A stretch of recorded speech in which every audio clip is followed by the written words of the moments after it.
జనాలు వెళ్ళి బంకుల్లో పట్టుకుంటున్నారు, ట్యాంక్ ఫుల్ చేపించుకుంటే పట్టుకుంటారు రా భయ్. వాడికి భయం వేస్తుంది, అరే రేపు పొద్దున్న నేను డ్యూటీకి పోవాలంటే పెట్రోల్ లేకపోతే నేను ఎట్లా పోవాలనుకుంటాడు వాడు. సో ఆబ్వియస్లీ వాళ్ళు వెళ్ళి ట్యాంక్ ఫుల్ చేయించుకుంటారు. కానీ మీరేం చేస్తున్నారు రా ఈ సిచ్యువేషన్ని హ్యాండిల్ చేయకుండా? అసలు మన గవర్నమెంట్ ఎందుకు ఇంత ఇర్రెస్పాన్సిబుల్గా ఉంటుందనే విషయం నాకైతే అర్థం కావట్లేదు. ఒక పక్క ఫ్యూయల్ ఇష్యూ వచ్చి జనాలు బంకుల దగ్గర చాలా ఇబ్బంది పడుతున్నారు. చాలా బంకులు క్లోజ్లో ఉన్నాయి. పెట్రోల్ నిజంగా ఉండొచ్చు, ఉండకపోయి ఉండొచ్చు. కాకపోతే ఈ సిచ్యువేషన్ని చాలా సింపుల్గా హ్యాండిల్ చేయొచ్చు. కానీ గవర్నమెంట్ ఎందుకని ఆ పని చేయట్లేదు అనేది నాకు అర్థం కావట్లేదు. ప్రెస్ మీట్లు పెట్టి మీరు ట్యాంక్ ఫుల్ చేయించుకోకండి, మా దగ్గర పెట్రోల్ ఉంది, డీజిల్ ఉందని సొల్లు కబుర్లు మాత్రం చెప్తుంది. దీని బదులు ఒక చిన్న సింపుల్ థింగ్ చేస్తే ఈ సిచ్యువేషన్ని చాలా ఈజీగా హ్యాండిల్ చేయొచ్చు.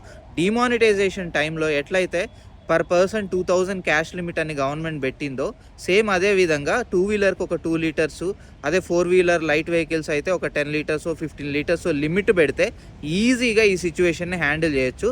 కానీ మన గవర్నమెంట్ ఎలాంటి చర్యలు తీసుకోవట్లేదు. కేవలం ప్రెస్ మీట్లు పెట్టి మీరు ట్యాంక్ ఫుల్ చేయించుకోకండి అని చెప్తుంది.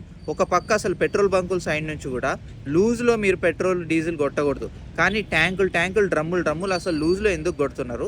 అట్లా కొట్టినప్పుడు గవర్నమెంట్ ఎందుకు యాక్షన్ తీసుకోవట్లేదు? ఓట్లు అడుక్కోవటానికి తప్ప పొలిటీషియన్స్ ఎందుకు పనికిరారు? ఈ పొలిటీషియన్స్కి గవర్నమెంట్స్కి ఏం అలవాటైందంటే ఎంతసేపు ప్రతిదీ ప్రజల మీదే దోసేయడం. ప్రజలే వెళ్ళి ట్యాంక్ ఫుల్ చేయించుకుంటున్నారు, అందుకే ఇష్యూ క్రియేట్ అయింది.